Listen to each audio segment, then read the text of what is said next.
SSC ২৬ শিক্ষার্থীরা তোমাদের পরীক্ষা নিয়ে পাঁচটা আপডেট রয়েছে আজকের এই ভিডিওতে। শিক্ষামন্ত্রী প্রায় পাঁচটা টপিকে তোমাদের ক্লিয়ার করেছেন।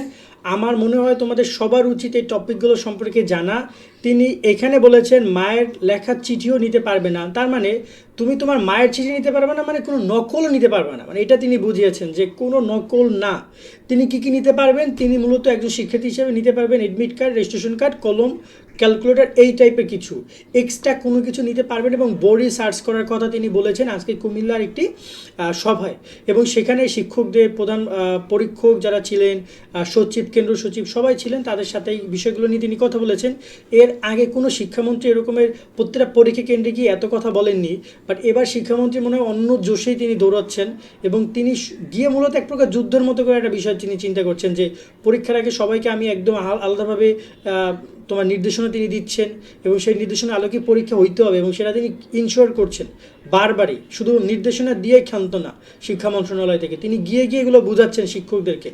এবং আরও বেশ কিছু ইনফরমেশন আছে, তার আগে আমি বলবো আমরা সেকেন্ড আপডেটে যাবো। তার আগে তোমরা যারা আমাদের কোর্সে জয়েন হতে চাও, বিস্তারিত দেখে নাও, চাইলে কোর্সে জয়েন করতে পারো। এসএসসি ২৬ শিক্ষার্থীরা শেষ সময় এসে কি পড়বা আর কি পড়বা না বুঝতে পারছো না, তারা জয়েন হতে পারো আমাদের সাজেশন কোর্সে। কেননা এই সাজেশন কোর্স থেকে তোমাদের 90% পরীক্ষা প্রশ্ন কমন পড়বে। প্রত্যেকটা অধ্যায়ভিত্তিক সৃজনশীল, সংক্ষিপ্ত এবং নৈবেত্তিক প্রশ্ন উত্তর সহকারে আমরা দিয়ে দিয়েছি, যার বাইরে থেকে ইনশাল্লাহ আশা করি কোনো কিছু আসবে না। এছাড়াও তোমরা এই শিটগুলো চাইলে নিজে ডাউনলোড করে প্রিন্ট আউট করে নিতে পারো বা মোবাইল থেকেও পড়তে পারো। অলরেডি অসংখ্য শিক্ষার্থী কোর্সে যুক্ত হয়েছে। একটা অধ্যায় গুরুত্বপূর্ণ যা আছে সবই দিয়ে দিয়েছি তোমাদের। আমার মনে হয় যে বাইরে থেকে তেমন কোনো কিছু নাই, একটু কষ্ট করে এগুলো যদি পড়ে যাও আশা করি যে ভালো রেজাল্ট করতে পারবা। এই নাম্বার আমাদেরকে 290 টাকা পাঠাও বিকাশ বা নগদ থেকে, আমরা কোর্সের লিঙ্কটা তোমাকে দিয়ে দিব, তুমি ডাউনলোড বা প্রিন্ট আউট করে পড়তে পারবা। আশা করি তুমি বিস্তারিত দেখেছো, চাইলে করছে জয়েন হয়ে শিটগুলো কালেক্ট করে পড়ালেখা করতে পারো। এবার আমরা কথা বলি যে তোমার পরবর্তী আপডেট নিয়ে। পরবর্তী আপডেট হচ্ছে পরীক্ষকদেরকে এক প্রকার থ্রেট মারছে তিনি, যে পরীক্ষকরা অতিরিক্ত নম্বর দিলে শাস্তি পাবে। মানে একজন শিক্ষক সে খাতা দেখবে, আবার যদি সে জেলেও যাবে, সে তার চাকরিও চলে যেতে পারে যদি সে অতিরিক্ত নাম্বার দেয়। মানে বুঝো, শিক্ষকদের একটা বড় সড় একটা প্রেশার দিয়ে দিল এটা। আমি একজন শিক্ষককে একটুকে ফোন দিয়েছিলাম যে স্যার এরকম তো কাহিনী, আপনাদেরকে তো থ্রেট মারিয়ে দিছে একটা।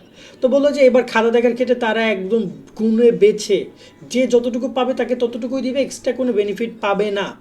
এর কারণে রেজাল্টের যে বড় প্রভাব পড়বে সেটা রেজাল্টের দিন দেখা হবে, দেখবা যে কী পরিমাণে প্রভাব পড়ে। কারণ এরকম একটা থ্রেট শিক্ষকরা খুবই কমই পাইছে, এবং কম থ্রেট অনেকে দিতেই পারে, কিন্তু শিক্ষামন্ত্রী সেটা কার্যকর করবেন তার সে রেকর্ডও আছে। তাই শিক্ষকরা ভয় পাচ্ছেন, তারা এই থ্রেড এবং অতিরিক্ত কোনো নাম্বার, গ্রেস মার্ক বা আলাদা বেনিফিট কোনো প্রকার কোনো কিছু প্রদান করা হবে না। এরপর যে পরবর্তী আপডেট দেখি সেটা আরও দারুণ, আরও অবস্থা খারাপ। এমসিকিউ পরীক্ষার সময় সিসিটিভিতে যান্ত্রিক ত্রুটি থাকা চলবে না। এমসিকিউ পরীক্ষা মানে বুঝো, তোমরা যে এমসিকিউ এক্সামটা দেও নৈবেত্তিক, সেই সময় অনেক সময় এমসিকিউতে কিন্তু অনেক এদিক ওদিক হয়।